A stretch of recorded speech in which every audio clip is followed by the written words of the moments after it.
Bonjour tout le monde. Aujourd'hui, nous allons discuter de la septième loi des 48 lois du pouvoir de Robert Greene.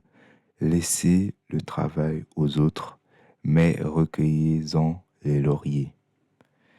Ça paraît ingrat à première vue, et même moi j'ai pensé cela en lisant euh, le titre de la loi, avoir utilisé les autres pour votre succès, avoir des principes tels que les autres travaillent pour vous dans votre soutien pour la réalisation de vos objectifs.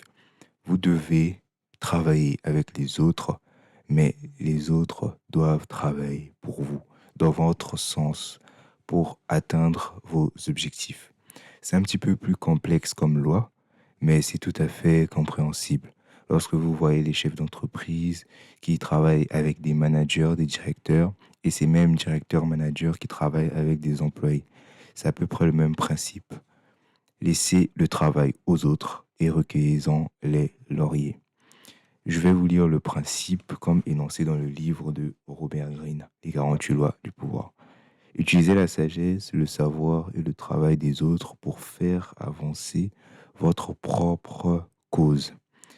Non seulement cette aide vous fera gagner une énergie et un temps précieux, mais elle vous conférera une aura quasi divine d'efficacité et de diligence.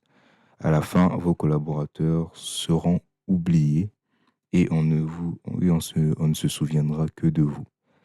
Ne faites jamais ce que les autres peuvent faire à votre place. C'est une façon de dire de préserver votre énergie. Si vous avez des amis, des collègues, ils servent à ça, à atteindre votre objectif, à être... c'est un petit peu... c'est la fonction de l'ego en fait. L'égoïsme de l'homme, c'est ce qui pousse à appliquer cette loi. Laissez le travail aux autres et recueillez-en les lauriers. On ne se souviendra que de vous à la fin.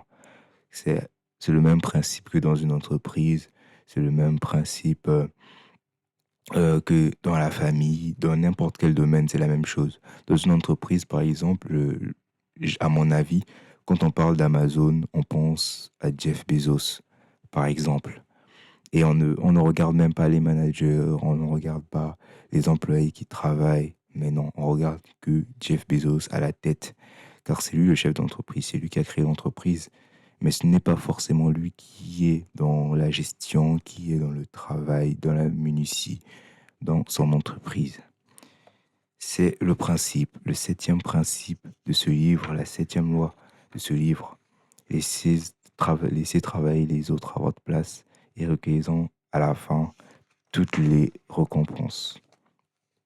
A contrario, je vais vous lire l'exception à cette règle, c'est qu'il y a des moments où il ne sera pas très avisé de tirer profit du travail des autres. Ok. Donc, si votre pouvoir n'est pas assez fermement établi, vous aurez l'air de repousser les gens hors des feux de la rampe.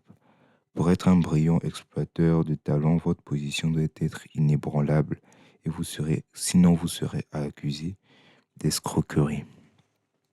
Oui, donc si votre respect n'est pas assez posé sur votre relation, que ce soit dans la famille ou dans l'entreprise, eh ben, on vous traitera de tous les noms, d'escrocs, on vous traitera de manipulateurs, alors que le principe, c'est d'abord de gagner la confiance des autres, puis après, le laisser travailler les autres pour soi. Merci beaucoup de m'avoir écouté dans cette vidéo. On se retrouve plus tard pour la huitième loi des 48 lois du pouvoir de Robert Greene. Prenez soin de vous.